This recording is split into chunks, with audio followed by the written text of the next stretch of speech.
Hey guys, welcome to my channel. My name is Philip, and in today's video I'm going to explain and walk you through my journey to getting the permanent residency in Japan in only 4 years instead of the normal 10 years. So if you want to know the details about what I've been doing for 4 years and what I'm currently doing right now and what I'm doing after getting my permanent residency in Japan, watch until the end. So a quick personal background here. So I came to Japan in October 2017, so exactly 4 years ago. And I started working as a software engineer in an insurance company, building web applications. And back then, I didn't know anything about the permanent residency in Japan. But what I did know is that I wanted to build my own startup, my own business in Japan. And as a foreigner, it requires you a specific type of visa, such as the business manager visa or getting a spouse visa. Or the other solution is to get the permanent residency in Japan. Or there's also an alternative where you get a co-founder who is Japanese that can be the representative of your company, and then you can work under that company, either as a CTO or CMO or whatever. When I came to Japan, so while working full-time at my job, I also started to build my own language exchange application called SewaYou, link in the description below. But so I really wanted to go full-time into building the app. So after working for the company for 1.5 years, I decided to quit like cold turkey without knowing anything. And I just wanted to build full-time my app. And at first I planned to get the business manager visa, but it was a little bit too difficult at that time because it requires me like 5 million yen of capital, or having like 2 Japanese employees, and also getting like a physical office, which was out of reach at that time for me. And so I actually made an entire video about that experience back then 2 years ago. So it was like my first video on YouTube. If you're interested, you can take a look. But right now, so after 2 years, I already get my permanent residency. So what I did is that, so after I quit and made that video, I wanted to just working on my app while also having the minimum income to survive in Japan. Like the government requires you to get a minimum wage in order to stay in Japan because you are under the working visa. So you need to be employed. So what I did is that I get some small gigs like freelancer for months, and then another startup reached out to me, and I get the job full-time there. Why is that? Because I was thinking of getting the permanent residency, even though in my video, like the old video, I said that it wasn't for me to get back to the corporate world and stuff, but it was like an interesting startup. Also, I have the opportunities to get points because in Japan, there's a point system where the higher the points you have, the quicker you can get to the permanent residency. So basically there are 2 thresholds for the points. If you get to 70 points, then you can apply to the permanent residency in Japan after 3 years. Or the other higher threshold is 80 points. So if you get to 80 points, you can apply to the permanent residency in only 1 year. So the way the points work is that it takes into account multiple criteria such as your age. If you're under 29, you can get some points. And so there are like different levels of that. You also have your salary. So the more, like the higher your salary, the more points you can get. And also your Japanese proficiency, like a GLPT N2 or N1 can give you points as well. And also other criteria such as whether you have foreign qualification for work or whether you publish patents in the past. And also in my case, the criteria that says that if you work for a small or mid-sized company that invests more than 3% of its total revenue in R&D, so research and development, then you can get 5 points. So I wasn't sure about that, but I still need to accept my offer as well because I need to prove my salary base as well when I apply for the high skill. So I went to the immigration office and applied for my high skill visa, and then after 2 weeks I got the reply from the immigration, and it says I got 75. So I didn't get the 5 points that was supposed to be from the R&D investment from the company. So it was a big lesson for me because I already signed the offer and I already decided to work in a company again.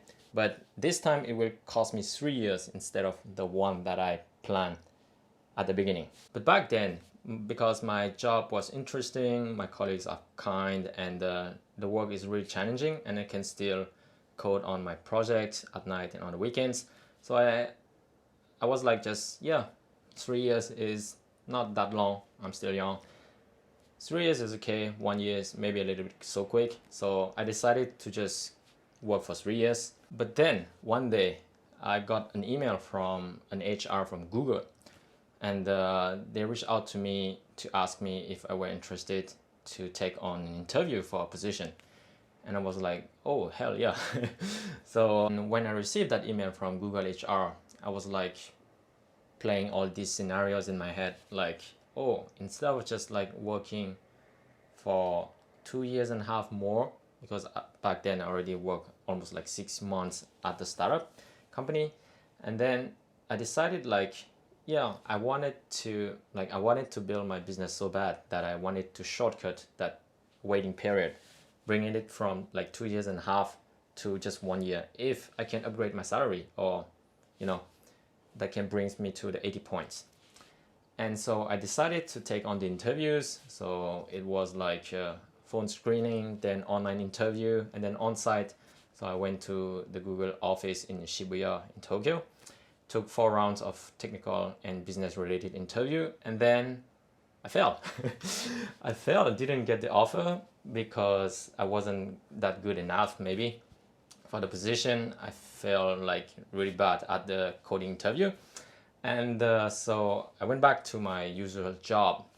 And then I was thinking a lot, like, should I wait another 2.5 years and then just build my side project after work or on the weekends? Or should I just take the plunge and go to find another job that can kind of like upgrade my salary and get to the points that I wanted, like the 80 points? I decided, yeah, let's go for it. I wanted to build my startup so bad that I wanted to shorten that period. So I went on LinkedIn and just checked the box for like, you're open for opportunities, upgrade my kind of profile, put all my experience and all of that. And then I got messages from like headhunters, but also amongst those messages, there was one message from an HR person from Microsoft. So I saw that message. I was so happy that like someone from Microsoft reached out directly to me. So she asked me whether I was interested in a role, and I was like, yeah. So let's take the interviews. So it was not a software engineer role anymore, but instead it was like a technical trainer role and position. So I will not code and build software anymore, but instead I will teach people how to use like Microsoft technologies and cloud. And it was for me like a big jump because it was out of my kind of like comfort zone, because I just spent days coding in front of a screen. But now I need to teach people, like Microsoft customers and people around the world, learning about Microsoft technology.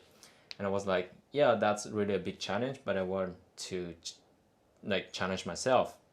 And so I decided to take the interviews, and then I pass it, and then I get my job. And then I got enough salary to fulfill the points that I needed to get it to 80 points. So from that point, I was just going, you know, I will work for 1 year. And right after 1 year, I will apply for my PR. And the PR application process can take up to 10 months. So in my head, I was ready to work there for 2 years. And so right after 1 year, I apply for my PR. And then I get a positive response after only 4 months. And I was so surprised because, wow, like officially it's like you can get the response after 4 months, but usually people get after 6, 8, or 10 months. And for my case, I didn't have anything special, I think. I just pay all my tax, get all my documents done, And but I think I write a good, because you are required to write a letter to explain your reason why you want to get that PR and how you contribute to Japan and all. So in my letter, I just write my personal and honest feeling, and how I want to contribute to Japan. And I talk about my application, like a language exchange app where you can connect to local people, but also like Japanese people, to practice a language in person. So I just write all the details about that in my motivation letter, like the reason letter, and I just sent it. And after 4 months, I got the PR, and I was so happy that the next like few days, I just announced it to my boss that I will quit. So it was like a decision that was made way years ago, right? Like even before I joined another company, right after I quit for the first time. So it was a decision that I already made up my mind for a long time. So it didn't take me that much time to decide it. And I just, YOLO and jump into the new journey now that I can be building my app and create a company legally in Japan without having to get a Japanese partner or get a spouse visa or something like that. So that's what I am doing right now. And yeah, that's my journey for 4 years. And so basically the point that I'm trying to say is that I wanted to build a company so bad that I was kind of like chasing points. Maybe, people said, yeah, mate, you're too young, just save more money and then you can build your own stuff. But like having already quit for like once 2 years ago taught me that, okay, I need some preparation, both like financially, the mindset, and all the knowledge, whether like communication skills or just engineering skill. So 4 years in Japan was like brought me enough skill so that I was confident enough to just quit right after I get my PR. So that was my journey to get into that PR in 4 years instead of 10, because normally you can get to that in 10 years by just staying in Japan, paying all your tax and all the stuff for 10 years. But if you want to get to that in a shorter period of time, you can get the points. So that will be based on your salary and all of that. And so if you're interested, please go ahead and check the website that I linked below for the points. And also, if you want to follow my journey as a solo, because I work solo on my startup, as a solo foreign entrepreneur in Japan, how I'm gonna deal with all the stuff that's coming to me from now on, please follow the channel, subscribe, and if you want to ask me, please just leave me a comment in the section below and I will be glad to reply you. I will be uploading more videos from now on, because now that I'm full-time on my kind of like startup journey, I will upload more videos talking about entrepreneurship in Japan, about how I build my company and all of that. So if you're interested, click the subscribe button and the bell notification so you will be notified for the next video. So thanks for watching until the end, and see you in the next one. Bye.